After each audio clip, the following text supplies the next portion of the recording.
Welcome to Riverview Library. It's great to see you. I'm Kit Hadley. I'm the director of the library.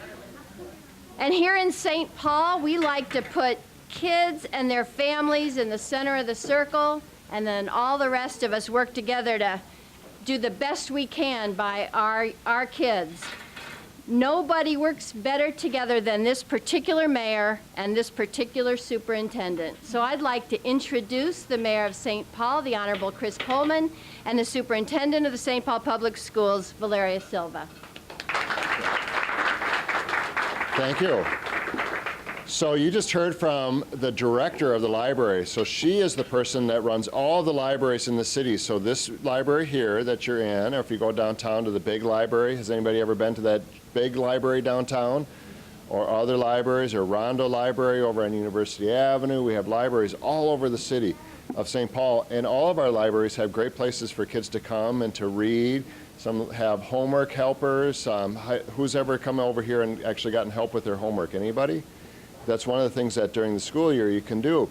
But one of the things that we know is that learning is not just something that happens in school during the school year, but learning is something that we do all year round in a lot of different places. So we can do it in libraries, we can do it in schools, but we can learn just even when we're outside, when we're exploring, when we're looking at plants, when we're looking at different bugs. If we're looking at bees, we can learn whether they're honeybees or whether they're just wasps that sting you.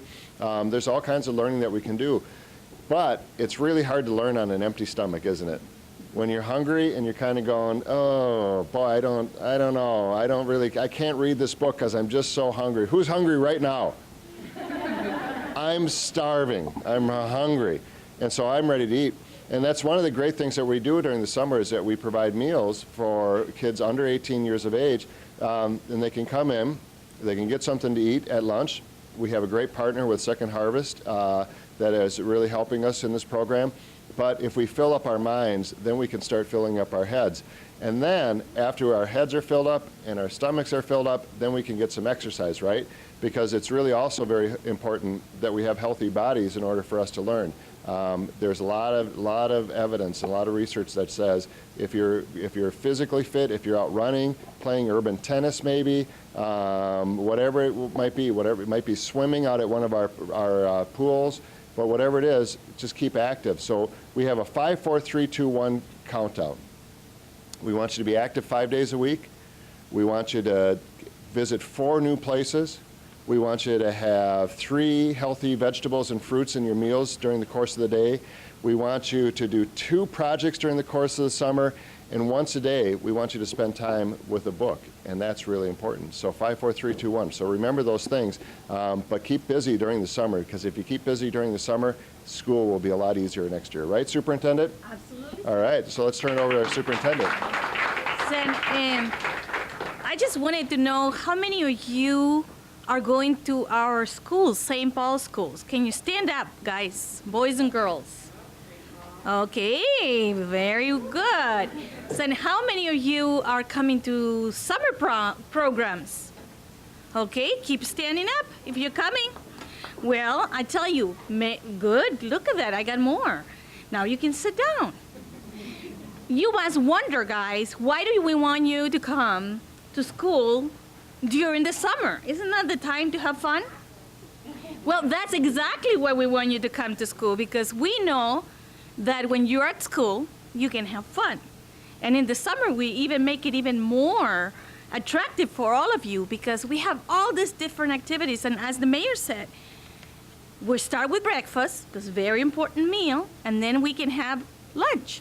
But in between, you can have art, you can have music, you can do some of that stretching that I never do, and exercise, and you can do some art, and also lots of reading.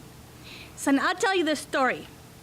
I know when you practice reading, it's like practicing to take a ball and try to put it in a hoop in the basketball. Have you ever tried and you try, and after a while you get better? This is the same thing with reading, the same thing with math. The more you try, the better you get. So I learned how to read in Spanish first. So when I came here, I had to learn how to read in English. And it took a lot of years of practice. So for some of you, you already know how to read in another language, or maybe you know how to speak another language. So if for one reason or another your parents don't read in English, read in the other language. Or you read to your parents, because it's so much better when you can practice and do it all together. So we know we have about 9 weeks of summer. Can you believe it? 9 weeks of supposedly free time. But I don't want you to be couch potatoes. I don't want you to be just sitting there and playing with a game. I want you to be active. As the mayor said, 5, 4, 3, 2, 1, to get you ready for the next school year. So thank you for coming here today. I just had a chance to meet with one of the students and find out all about him in about 30 seconds. And get to know someone else in the summer. It's not in our list, but get to know someone else. It could be anybody who works in Park and Recs, anybody who works in the library, any of the young people that working together for St. Paul Public Schools. Get to know someone that you learn something from. So now I taught something to one of the kids. Where is this superintendent from? What is a long, skinny country? Chile, you got it. You see? 2 seconds, he got it.